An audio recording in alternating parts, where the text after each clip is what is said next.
샬롬.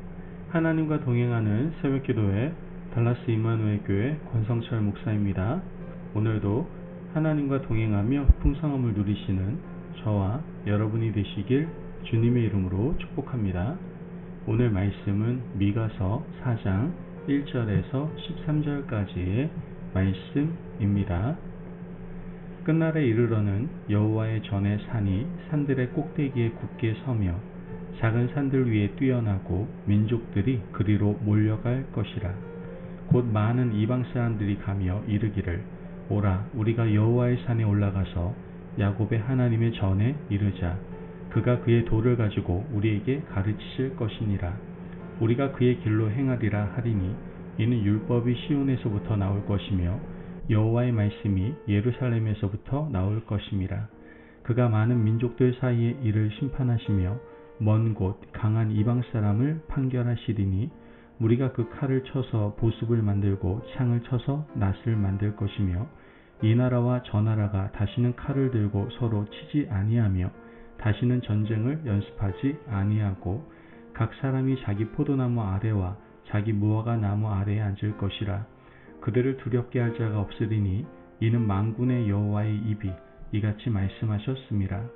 만민이 각각 자기의 신의 이름을 의지하여 행하되, 오직 우리는 우리 하나님 여호와의 이름을 의지하여 영원히 행하리로다.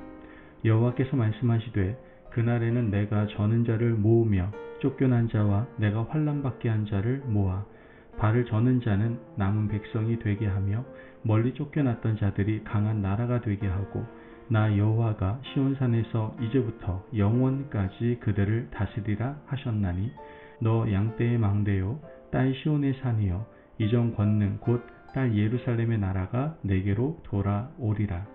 이제 내가 어찌하여 부르짖느냐. 너희 중에 왕이 없어졌고 내 모사가 죽었으므로 내가 해산하는 여인처럼 고통함이냐.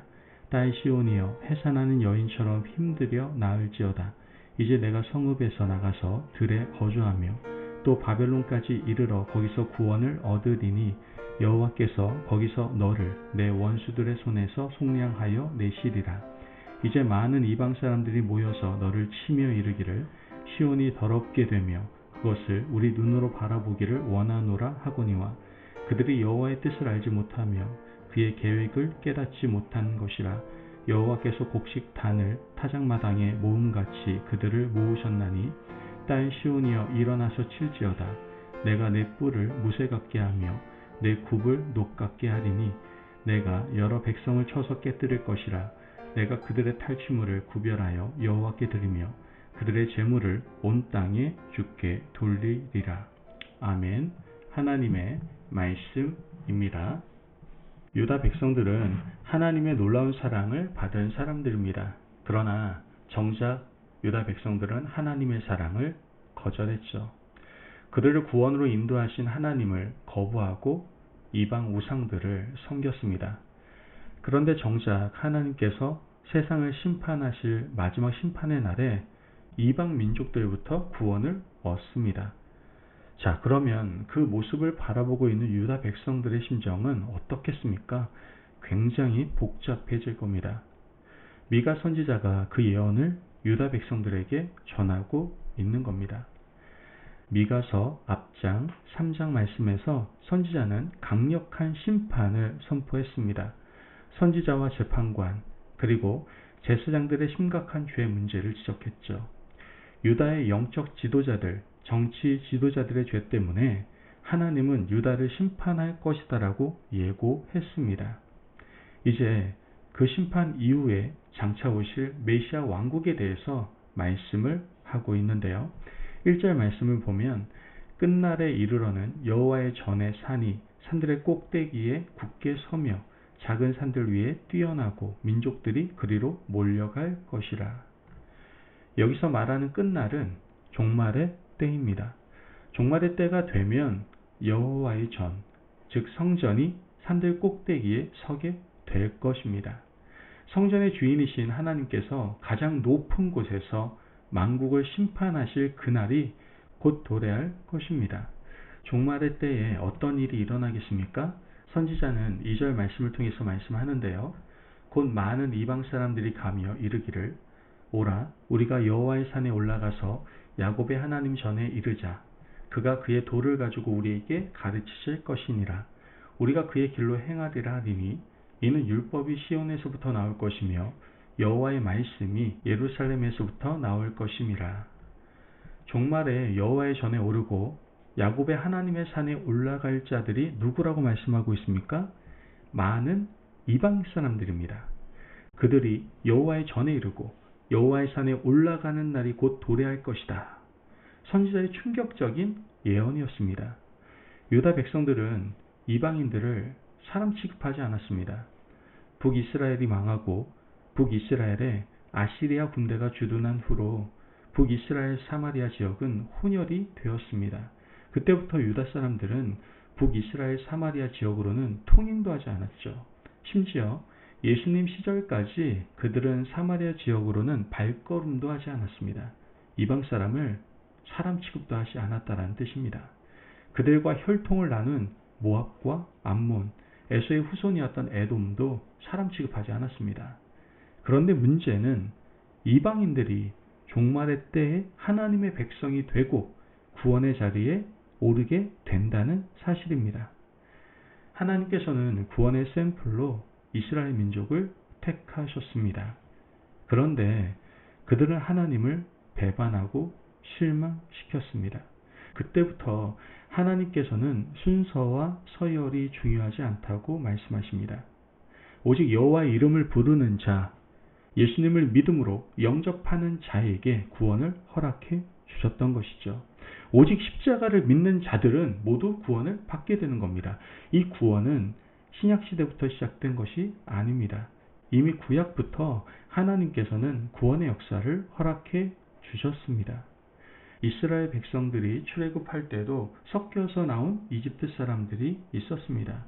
비록 이집트 사람이라 하더라도 문설주와 임방에 피를 바르고 그 안에 들어가 있으면 죽음의 사자가 건너갔습니다. 즉 유월절의 수혜자가 된 겁니다. 오직 예수 그리스도의 피를 의지하는 자, 하나님의 권능을 믿는 자, 그들은 모두 여호와의 전에 올라올 자격이 있는 사람들이다라는 것이죠. 오늘 이 말씀이 우리에게 주는 교훈이 무엇입니까? 3대째 신앙생활을 하고 한 교회에서 40년, 50년 믿음 생활하는 것은 자랑할 것이 아니다라는 뜻입니다. 우리 부모님이 교회 몇 군데를 개척했고 순교자의 집안이고 믿음이 얼마나 신실한지를 자랑하는 것은 나의 구원의 문제와는 전혀 상관이 없습니다. 오직 구원은 여호와께로 말미암는 것이며 내가 지금 하나님과 어떤 관계에 있는가 하는 것으로 결정되는 겁니다. 그러므로 이 말씀은 신앙의 연수와 공로에 의지하려는 우리의 얄팍한 마음을 통렬하게 비판하고 있는 겁니다. 또한 우리는 믿음의 자녀들을 믿음 안에서 잘 길러야 합니다. 우리의 자녀들이 하나님과 인격적인 만남을 가져야 그들도 구원 얻는 하나님의 백성이 될 수 있습니다. 그렇지 않으면 그들도 구원에서 멀어지는 불쌍한 존재가 되고 말 겁니다. 믿음의 조상 아브라함의 유일한 피부치가 있었습니다. 누굽니까? 조카 롯이었습니다. 그런데 롯은 어떻게 되었습니까? 자기 발로 소돔 땅을 선택했습니다. 악한 땅이었음에도 불구하고 삼촌을 떠났고 롯의 가족은 비참한 결말을 맞이하게 되죠.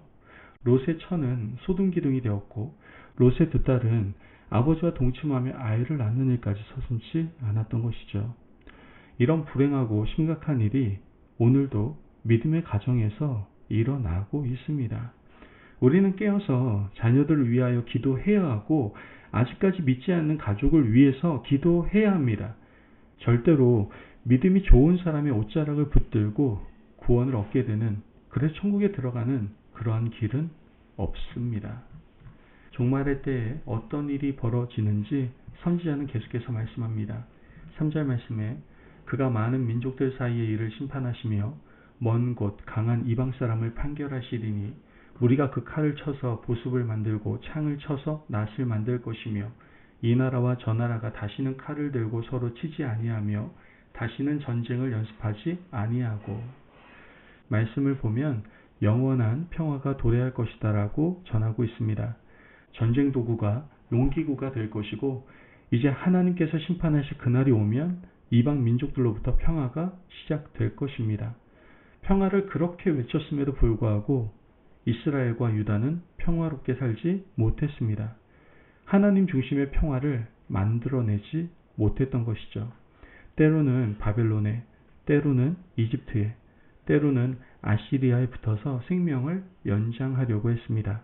하나님께서는 이것을 악하게 보셨던 것이죠. 하나님께서 주신 평화가 이스라엘 민족을 넘어서 이방 민족들부터 흘러오고 이루어진다라고 말씀하십니다. 4절 말씀을 보면 각 사람이 자기 포도나무 아래와 자기 무화과 나무 아래에 앉을 것이라.